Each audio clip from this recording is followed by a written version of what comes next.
the reason I decided to go this route, the feature route, was I wanted to make it so in one sitting, you could kind of get the big picture. We could touch on enough of the specifics, not all of them, but you don't lose the meta story that Timothy McVeigh was not the lone bomber, but he was a product of a movement.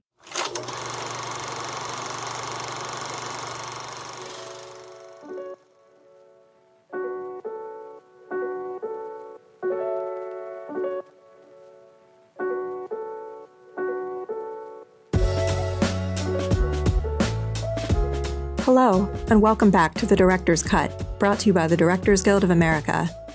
In this episode, the events leading up to the 1995 Oklahoma City bombing are explored in director Marc Levin's documentary, An American Bombing: The Road to April 19th. Screened as part of the DGA's documentary series, the film tells the story surrounding the deadliest act of homegrown terrorism in U.S. history. Featuring first-hand accounts from survivors and law enforcement, the film examines the lasting impact and effects still felt today. In addition to An American Bombing: The Road to April 19th, Levin's extensive directorial credits include the feature films Slammin' White Boys, the documentary features Gang War, Bangin' in Little Rock, and Chasing the Thunder, the movie for television Prisoners of the War on Drugs, Rags to Riches to Rags, and episodes of the series Street Time and Law & Order. He was nominated for the DGA Award for Outstanding Directorial Achievement in Documentary for his 2000 feature, Thug Life in D.C. Following the documentary series screening of the film at the DGA Theater in New York, Levin spoke with director Alexandra Pelosi about filming An American Bombing: The Road to April 19th. Listen on for their conversation. Hi. Okay. Thanks, you guys, for coming out. That's the third time I've seen the film. And I feel like every child in America should have to watch this film because they don't know their history. From the looks of this room, you probably know a lot of this. But I brought my teenage sons to the first time I went to see this film, and they needed to see it. They were inside the Capitol on January 6th. And they watched January 6th from inside the Capitol.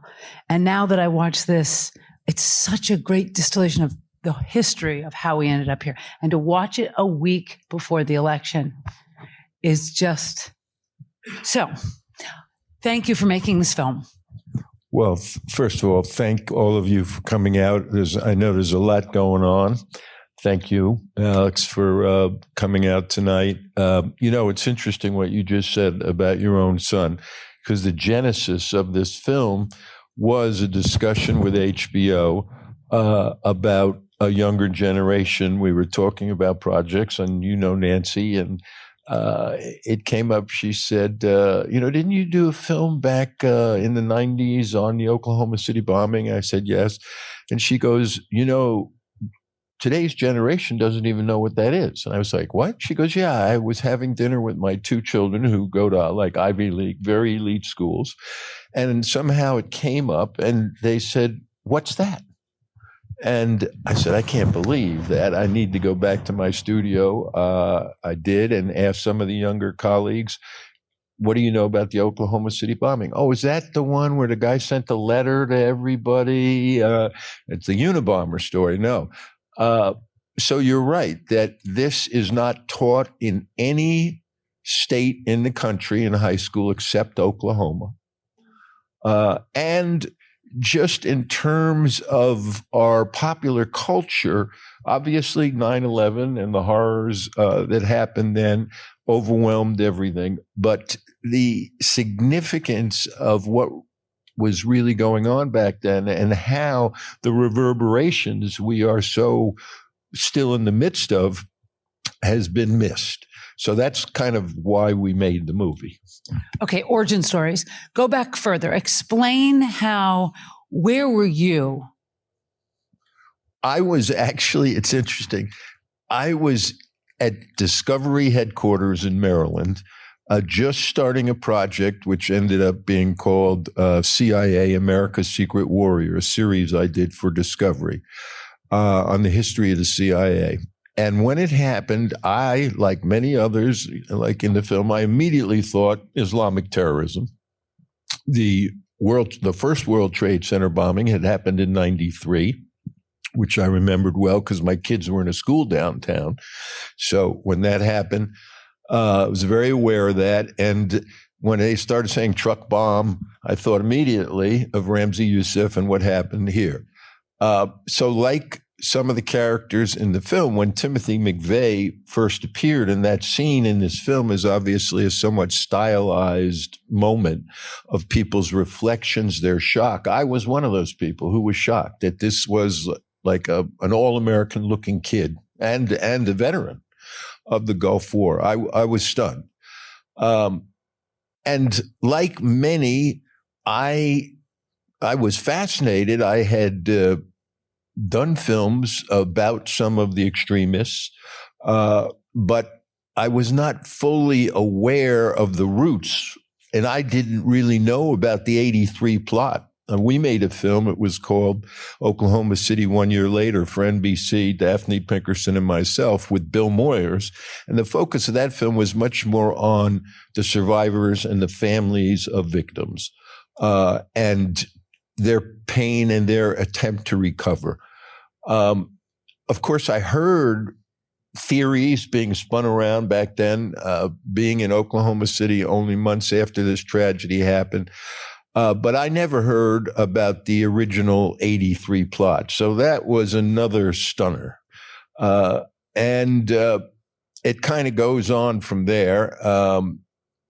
But I think in terms of making this film, I think the two key challenges were, one, the people that we met back then, who you just met in this film, how do we integrate them, the human story, with, I guess, what we in the trade call the TikTok, the crime story, the police, the investigation, the trial, the story of the perpetrators. How do we keep the heart and not just have the hurt?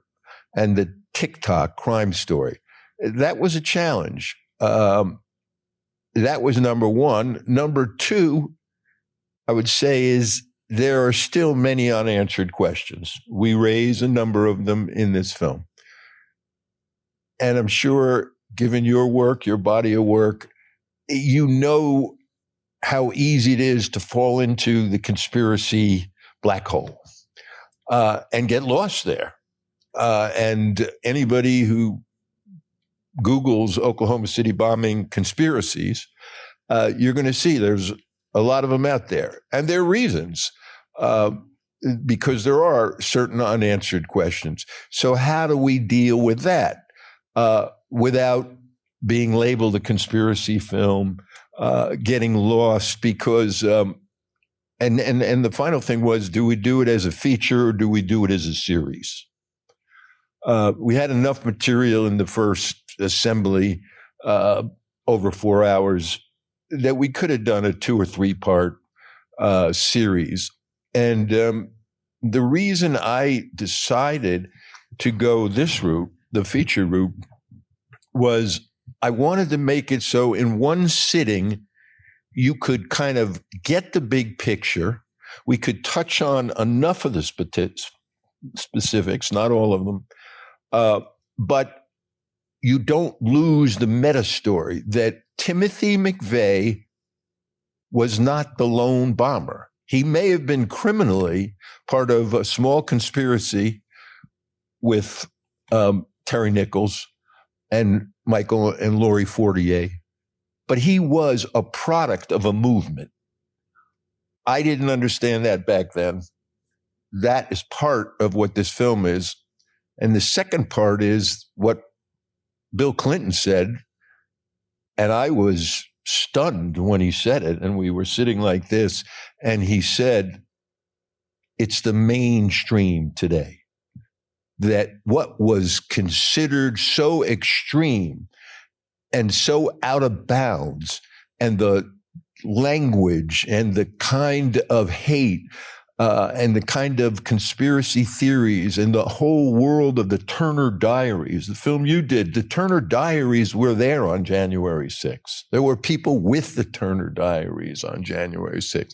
So this idea that there was a movement that goes all the way back to the early 80s, this kind of militant, insurgent, patriot movement, and that it may, whether it was criminally involved or not, as one of the prosecutors says, it was morally involved. It inspired McVeigh, it supported McVeigh, and some of them celebrated McVeigh, as you heard in the film, as a martyr of a second American Revolution. And this idea of a leaderless resistance is a very frightening idea, especially as we sit here, as you just said, a week before the election. You go out this evening and read the papers. One of the things you're going to see is all the discussion about already what's going to happen after Election Day. Alex Jones is already out spewing theories that there's going to be terrorist acts like this perpetrated by the deep state, but in his mind, false flag operations that are then blamed on MAGA. I mean, this stuff is already coming out.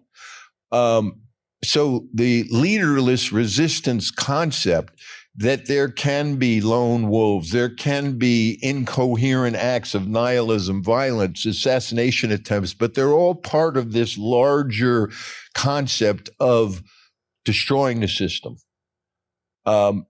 is very frightening. And again, was so out of bounds in the 80s and the early 90s. And now it's being discussed. You watch the news when you go home tonight. You're going to see it being discussed. We heard in Madison Square Garden some of this rhetoric just this Sunday. So that is why I appreciate that some of you came out tonight. I wanted at least to have one screening. The film is obviously available on HBO and on Max, but I wanted to have one big screening and discussion. And I appreciate your presence, because not only are you a filmmaker, but you've stepped into this world. So in a way, I'm curious about your reflections. The thing that's interesting, my take about, you see in this film so many different things you can watch, but one theme is when people are hurting. You know, you talk about the roots of where this domestic terrorism comes from is when people are in pain and they rise up and they become anti-government. And there's some suggestion here of how many Timothy McVeighs are there out there? And what's your answer to that? How many do you think there are? They're not all going to go blow up a building, but how many do you think are just sitting at home, hating the government? And well, there are probably, hundreds of thousands, if not more. It's interesting you ask that, because one of the stylistic elements in the film is this road warrior, this car, which we spent a good amount of time trying to find the exact same car that Timothy McVeigh drove around in. And in my mind, that is the ghost of McVeigh and the McVeighs today who are out there. Now, today, of course, you don't need to drive and go to gun shows and listen to talk radio. You can sit in your basement on your computer and become radicalized, self-radicalized. And obviously, some of these recent incidents that we've seen are young men that were self-radicalized. And from the counterterrorism perspective, in other words, from law enforcement's perspective, that's the toughest thing to stop, because you don't know where it's coming from. You don't know, who could go off at any moment. And in a country that has as many guns as we do, and has armed as many people with deadly weapons, it's a frightening prospect. But I think, I'm curious, because you, in your films, you spent a lot of time in the MAGA world, in the world of, I wouldn't say extremism, but people who have a visceral anger and rage at our government. and crossing that line. And one of the reasons we wanted Kathy, Bud, Nancy Shaw, Marcia, is because it's so easy to lose the human cost. Oh, you're sitting around as in the Michigan, situation. They're going to kidnap Gretchen Whitmer. And it's just a bunch of, guys getting high and fantasizing. And, they play video games and, okay, why don't we kidnap the governor and execute her? It's all this talk, a new civil war. You heard some of it Sunday. We're going to slaughter the other side. You don't know the human cost, the pain that it causes to lose your 2 grandchildren, to lose your daughter. So that, to me, was essential to somehow, these were the people, of course, who guided us back in 95. We stayed in touch with them, but how to weave them in a way. And it wasn't easy, because there's always the pressure, and this, the pressure to the TikTok. What's the next clue? What's the next, mystery that we're going to leave our viewers, is it going this way or is it going that way? Do we really need the human story, the human heart? Why is Bud in the film? I think it's very important, because today in San Francisco, the man who tried to kill my father was sentenced to life without parole. He came a centimeter away from killing my father. And I would have been one of those people just like that if my father had been killed. He was left unconscious in a pool of his own blood. The defendant got up in the court today and started spewing conspiracy theories and saying 9/11 was an inside job, the government, and he started all of this. I mean, it was like almost it's chapter and verse. They have this sort of manifesto of all the wrongs of the government. Well, I mean, in their mind, they've cooked up, they've somehow connected everything, Ruby Ridge, Waco, 9/11. It's all part of the deep state. Right. And it's amazing, and obviously I saw that story about the perpetrator that got life sentence. I didn't know about his statement in the courtroom. I wasn't aware of that. But I'm saying I think it was important that you included in the film to show that there's an actual human cost. So I think it's very important that you have in the film. But I did read in your director's statement, I hate it when you make a film. It's like giving birth. You bring this beautiful baby to the world, and then people say, tell us about something that wasn't in the film. But I know I'm only asking because I know you've been deep in this world. And so I think we kind of want to know not what your theory is about what really happened. Well, maybe we do want to know what really happened. Not that you must, as the filmmaker, a lot more than you're allowed to either put in a film, because they're lawyers that look at films and say, you can't say that. I mean, was it really a government? So tell us anything you want to tell us that was in your director's statement about your some of the places you went for this film, or anything that you feel needs to be said that enough that it had to go in the director's statement. Right.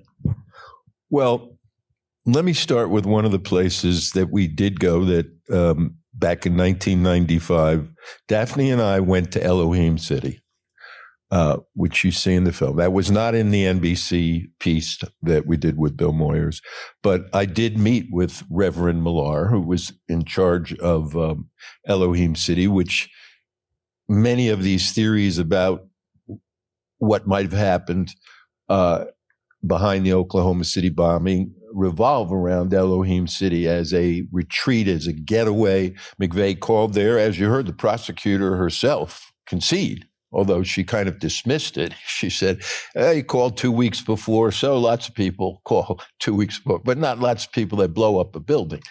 And one of the theories was that's where he was going to go hide out. Whether he was there before or not, he denied it, but his own lawyer believes he was there. But back to my meeting with Reverend Millar, who was the head of Christian Identity. Snell, the man who had the original plot to blow up the Murrow building in 1983, is buried at Elohim City. I mean, this was quite a collection of fanatics, neo-Nazis, white power, Christian identity, which is a religious theory that promulgates that Jews are imposters, that the real chosen people are the Aryan race, and that all people of color are mud people or subhuman. It's a radical form of Christianity, if you can call it that, militant. And of course, as you saw in the film, which we did include, at this time I was not aware of the Carol Howe story, who was working undercover for the ATF, and this guy Strassmeyer, this German mystery figure.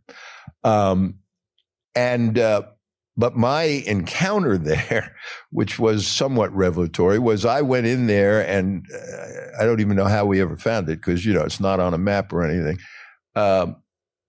We sat in their sanctuary, and I made it clear right from the start, I'm Jewish. So what is this BS about Jews being imposter? Because Elohim City, that's Hebrew. It's God's city. And well, he was quite a fascinating character because he's a little like out of the Hobbits, white beard, smile, twinkle in his eyes. And he got off to the fact that I was somewhat familiar with the Old Testament. So we entered a kind of theological debate, like, where did you come up with the Aryans? I don't see that in the book of Genesis. And, him reaching out and turn to the story of Cain and Abel. Anyway, it was enlightening in the ability of a guy who, when I wasn't there and others, is, kind of ministering to many of these extremists, would-be terrorists, etc. As far as my understanding, I think there's two things to be said about what you just said about the perpetrator in your father's case. The government has a reflex action when they make a mistake or when something goes wrong to cover up. That is a fertile soil for so many of these conspiracy theories. And in many ways, I think that is kind of the conspiracy. It's not that the JFK assassination was planned, 9/11 was planned. It's that the mistakes that happened somehow that let it happen have to be covered up. In the 9/11 case, it's on the record that the CIA knew two of the bombers were in San Diego, but they didn't share it with the FBI because they thought the FBI would arrest them, and they wanted sources to possibly get inside Al-Qaeda. So they were allowed and eventually slipped, the tragedies that ensued. In this case, I think there is evidence that the FBI had undercover or confidential informants in Elohim City. The ATF had confidential informants. These two agencies were at each other. The FBI felt that the ATF had screwed up at Ruby Ridge, horrible disaster, had screwed up at Waco. The FBI had been called in and got tainted by both of those. So there was a lot of hostility.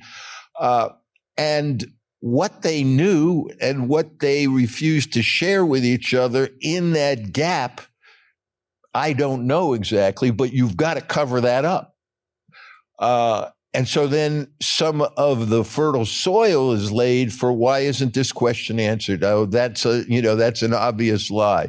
So, and it's a difficult situation, as some have said.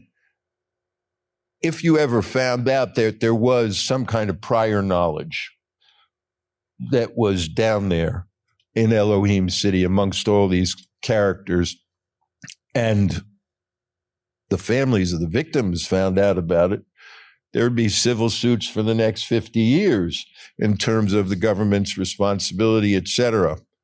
I spoke to Strassmeyer, who you saw in this film, this mystery character. He's alive. He's living outside Berlin. Believe it or not, he works in a kind of Teutonic village Disneyland. Yeah, no, the cast of characters that were in this place. I mean, the ARA, you saw Commandant Pedro, with the money, and this was the group, the Midwest bank robbers. Well, Commandant Pedro, known as Peter Langham, is now Donna Langham, the first transsexual operation in a U.S. federal prison. So this is a crazy cast of characters, and it's hard to know what to believe, what not to believe. But Andreas Strassmeyer, who I spoke to for over 90 minutes. Wait, how'd you find him? Through his lawyer, tracked down his lawyer, corresponded with each other, and then he was willing to do an off-the-record phone conversation from Berlin. And I mean, I was left after that.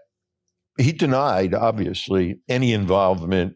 Of course, well, how did you end up living in a, neo-Nazi compound for 4 years? Well, I was just kind of trying to find myself, and these people were so loving.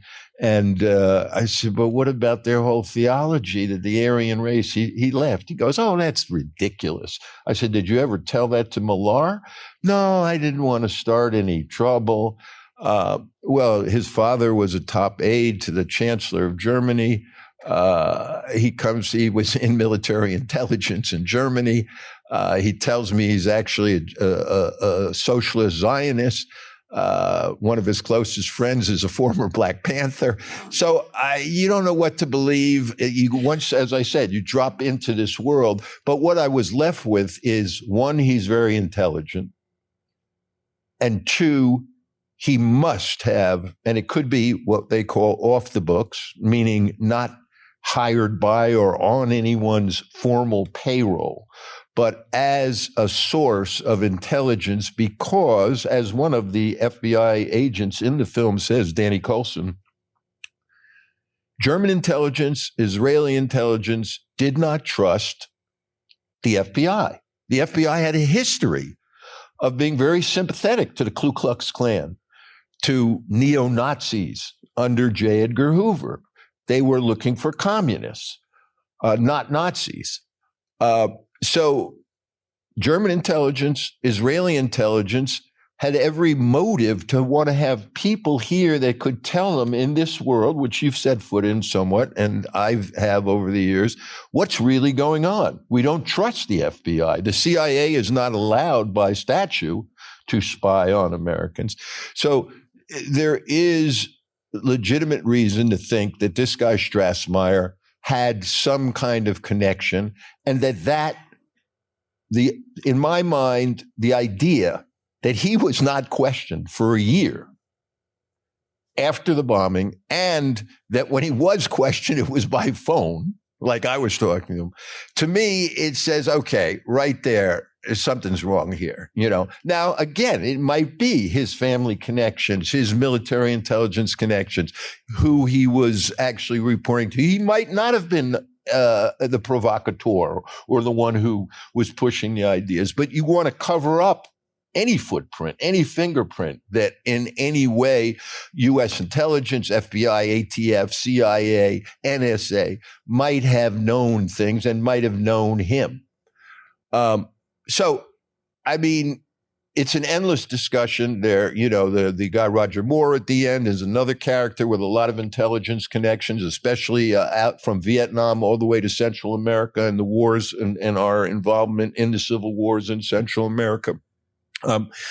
But I go back to this reflex of covering up, of not really knowing the truth, allows for the fertile mind, the paranoid mind. And as you said earlier, people who have legitimate grievances. And in this film, that was an important element, that, the farm crisis was real. That was, 1 million family farms going under. That was huge. The whole shift in our economy in globalization, manufacturing leaving NAFTA. So, as you said, a tremendous anger and rage at a system that seems to have left people behind. And that can be manipulated. Now, one thing I never factored into it, which is mentioned in the film, is this idea of the military itself being a source of radicalization. And that is a very real thing today, that a small percentage of the U.S. military is infiltrated by extremists. And of course, learning the tools of war, learning how to use them, getting access to them is a scary thing. What I found interesting is I go to Trump rallies for a living. So I spend a lot of time focusing on what attracts people to these movements. And I think a lot of it is just that people feel left behind. They were sold this thing called the American dream, and it didn't really come to be. And so they're not doing as well as their parents. And so there's this hurt out there in America. And I went to the Madison Square Garden on Sunday, and I got that feeling of people who have this big void, like lonely men that want to belong, and Trump makes them, they belong. It's like you can call it a cult. It's a good time for them. They belong and they have a place. And I feel that when you see Timothy McVeigh hanging out at Waco. So what was he doing there? He was just kind of like hanging out, selling bumper stickers. That's what happens outside a lot of Trump rallies. People just go to hang out and make friends and feel like they find weird connections there. It just feels like there's an element of this sort of people who don't have a place, and then all of a sudden they belong together with, hey, let's go blow up the Oklahoma City. I mean, it's a sad, dark place they get to, but it's a sense of belonging. Absolutely. And it's in America now, it's like a movable feast. You see these people on both sides too. The people that have the Hitler and Trump together in the same poster. He's a fascist, he's Hitler and all that. And then on one side of the street, and then across the street, you have the other side, and they're yelling at each other, but it gives them all something to do on a Sunday afternoon in a lot of places in America where there's not that much going on. Yeah. Any closing thoughts? Big closing thoughts. Any questions? Well, I think you make a very, very good point. And let me just respond to that, because that's why I feel Bud Welch's story and Kathy's story are so incredible, and we fought so hard to include them, because here are people who felt the ultimate pain, losing your daughter, losing your two beautiful grandchildren, and yet somehow they're able to transcend that and find forgiveness in their heart and a certain grace. Bud literally befriending McVeigh's father, and Kathy and Terry Nichols somehow forging this relationship. To me, that's where the hope lies. I don't think I have that capacity necessarily to forgive. And as Kathy makes clear, forgiveness doesn't mean no punishment. But that heart, that grace, I wanted in the film, because yes, you're right. This is a very disturbing, dark look. And yet there are people out there that show us you can move beyond it. There is a way. If Kathy, and as she said, I wasn't looking for a pen pal, and certainly it wouldn't be the Oklahoma City bomber. But if she can find a way, if Bud can find a way to embrace the family of McVeigh, then we should be able to find ultimately a way to speak to the people that were at Madison Square Garden the other night. One of the things that I did think, because I was outside, I was kind of surprised that, yes, there was hostility and, Jews for Trump and blacks for Trump, and the crowds like, what are you doing? And are you insane? Yet it never got violent. And it was more, as you were saying, a little like, kind of sports teams and, kind of tailgating. And I was kind of surprised. But there were a lot of police. Yes. If there weren't police, it could have gone. It could have. Yeah. So that's what we have to look forward to next week. If one side doesn't like the election results, and then they decide, it just depends how it's going to be just like going back to January 6th. But you know what? The one thing I have to ask, okay, I'm sorry. You guys are free to go. We can just go all night here. We can. What I wonder is, like, Kathy, if you take someone who's been through so much pain and then she needs answers. And then I wonder, is she looking for answers to the point where she's like hinting there's a conspiracy theory? She says, I'm not going to go down the wormhole, but she kind of does. And she's basically telling us now that the government was in on it and there were more people involved. And she makes me think, okay, look, you need to go get some new hobbies because now you're just going down the wormhole of conspiracy theories. Sometimes there are no answers. And it's just incompetence. January 6th was just a level of incompetence. I'm sorry. I know people want to think it was a big conspiracy. It was just incompetent. No one ever believed that the American people would actually break the windows and literally poop in the halls of the Capitol. Just no one ever thought that. Like, nobody that has dedicated their life to public service thought, oh, you know what's going to happen? We're looking out the window. We saw them out there, but no one ever thought, hey, you know what I think they're going to do? I think they're all just going to come in and they're going to hang Mike Pence. It was so inconceivable, right? But so I think there is a level of, to have answers, you have to build something for yourself. And that is, I think, what she was starting to do. Like 9/11 was an inside job. I can't even get my mail delivered on time. So how is the government involved in getting these buildings? Well, that's a great, I think that's the ultimate rebuttal to all conspiracy theory, right? It's like, is the inefficiency of government and bureaucracy.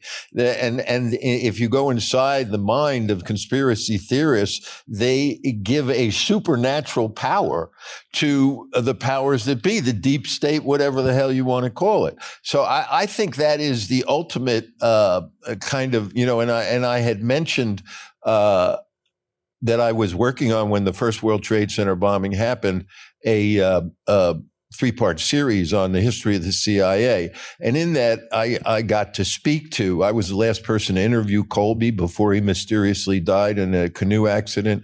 Richard Helms, who was considered the man who kept the crown jewels of the CIA. And I interviewed Khrushchev, who was the last head of the KGB.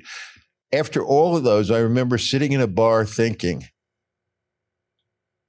these guys, it's lucky the world hasn't blown up. It's just, we are lucky we're still here. There's so many fuck-ups here that to think that they can orchestrate and that nobody knows and that, it's all covered up, it's like impossible. You meet these people for real. They don't have those supernatural powers. They do screw up. But again, the institutional reflex is cover up. Whether Lee Harvey Oswald had any relationship, whether it even mattered in terms of what he did, you're never going to know because we can't know certain things.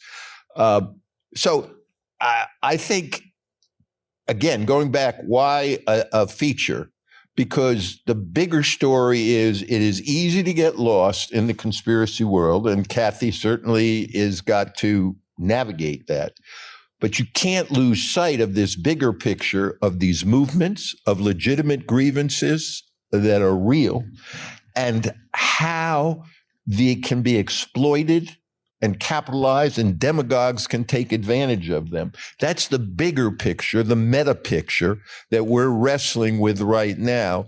And it's easy to get lost in there's so many here, the missing leg, the 22 witnesses that saw McVeigh with somebody else the morning of the Oklahoma City bombing. That's in the FBI 302s. That's right there. Okay. Eyewitnesses can be unreliable, no doubt about it. But over 20 who saw him with someone else. So, it's, but it's a hard thing. You talk to people in government, better than anyone, that it's difficult to manage these bureaucracies. They do make mistakes, and the institutional reflex is we need to protect the institution.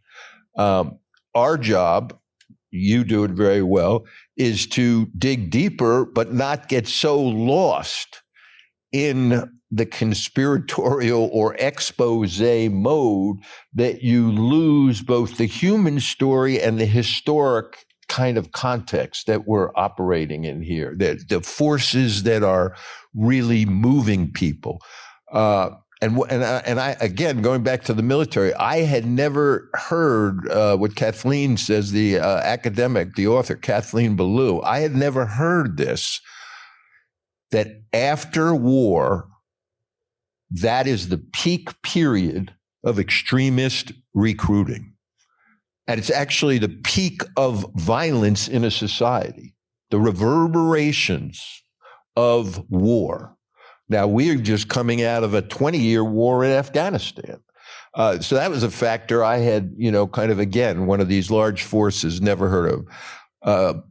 So it's difficult. What you say about Kathy, we had a lot of discussion with our friends at HBO about so-called what we in the business call the unreliable narrator. In other words, a main character who you feel for, you can't not feel for, but how credible is she? And that was a big issue, a major issue. And even the end of the film, which I was discussing with Harry, do you really need January 6th? That was a question on the table.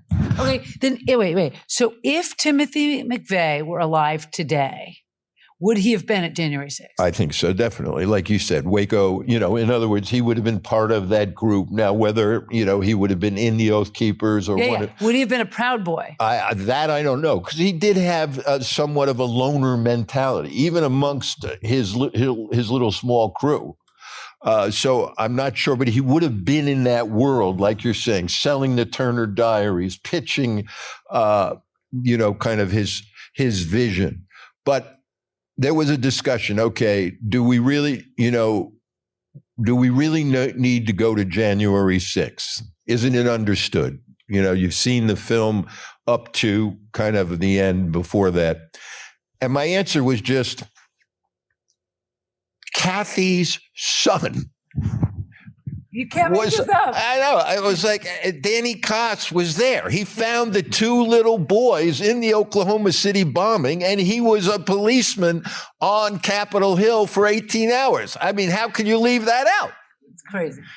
So, well, I think, and I'm curious your feeling, because you have immersed yourself in the other side, this line of being empathetic, trying to understand the other side, going to your question, of kind of the polarization and hate that's out there, trying to understand the other side, trying to have dialogue, even sometimes friendship, and yet not excusing or condoning or even contributing to their propaganda. The balance. I'm sure you've walked that line, that some people have looked at your stuff and said, wait a second, what are you doing? Right. I made a film where I talked to Jan 6ers, people who served time in jail for January 6th. And since I was inside the building that day, I always wanted to meet these people because I wanted, as the filmmaker, I wanted to stay behind, but the security wouldn't let me. So I was dying to go meet them and say, well, why did you do this? But there's a difference between killing 168 people, blowing up a building, and walking into a government building. I have a lot more sympathy for the people who participated in January 6th.